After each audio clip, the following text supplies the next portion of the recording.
Въоръжени мъже от Ал-Нусра ни нападнаха и арестуваха. Заведоха ни в някакъв съд, който наричат шериатски.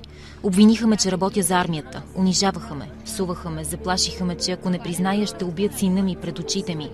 Насочваха пистолет към главата ми, защото съм алевитка, т.е. от религиозна общност, която на тях не им харесва. Бях принудена да се откажа от моята религиозна общност, само за да се спася. Пред мен осъдиха на 80 удара с камшик две момчета на 14 и 16 години и ги биеха и изтезаваха пред очите ми. Аз бях арестувана с 17 годишно момиче. След 2 дни дойде командир, когато те наричаха шейх, и каза на момичето, че ако прави секс с него, ще ни освободи. Той я изнасили и на следващия ден ни пуснаха.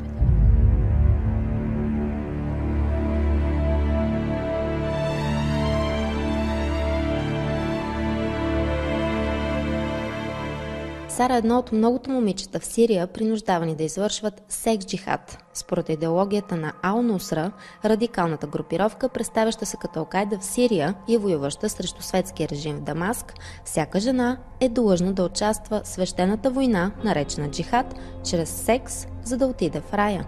В момента Сара е на 21 години и е в сирийски затвор по обвинение за връзки с Ал-Кайда. Станах член на Ал-Кайда в 10-ти клас. Посещавах религиозни уроци в джамия в град Букамал. Имаше един шейх, който идваше от Ирак и ни преподаваше тези уроци. Те бяха свързани с организацията на Ал-Кайда. Той ни убеждаваше, че този, който не е с Ал-Кайда, се смята за неверник. Първоначално бяхме 10 момичета, после станахме много повече. Той ни каза, че трябва да правим секс с всеки, който е от Ал-Кайда, и че това е позволено от религията, позовавайки се на цитати от Корана и изказвания на пророка Мохамед. След като свършиха уроците и се случиха събитията в Сирия, започна и джихадът на момичетата. Аз правих секс с брат на едно от момичетата и с други мъже. 2 от Либия, 1 от Тунис, още 1 от Мароко и 1 от Египет.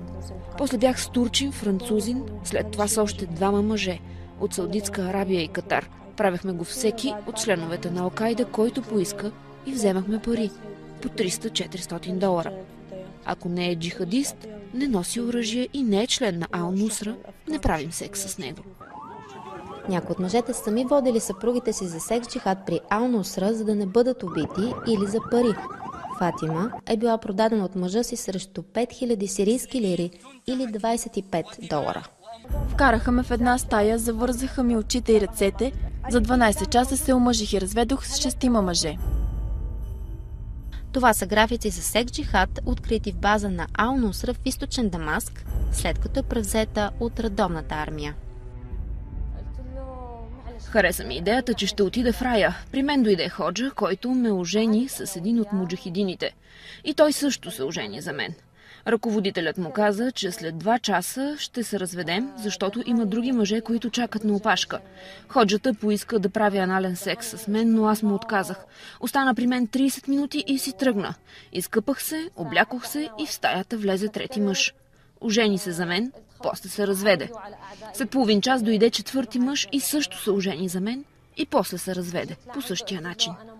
При тях видях много млади момичета. Попитах ръководителят на батальона какви са тези малки момичета и как правят секс с тях. Те са девствени. Той ми отговори, че един ходжа им е издал фетва, че щом са девствени, пак могат да бъдат с тях, като правят анален секс, за да запазят девствеността им. Много имами в Сирия се обявяват срещу идеологията на Ал-Нусра и биват отвлечени или убивани. Изтезанията продължиха 6 часа. Отрезаха ми ухото и ме караха да го изям. Простреляха ме, куршумът мина през крака ми и излезе от тук. Биха ме с дървени пръти и с електрически кабели. Чупиха ми ръцете, това са белези по тялото ми от побоя. След тези изтезания решиха да ме обесят на едно дърво, но не успяха да намерят въже и решиха да ме оставят да умра от мъченията им. Един от похитителите каза на другия: "Застреляй го в главата и го убий." Но Бог ме спаси. Куршумът влезе от тази страна и излезе от другата.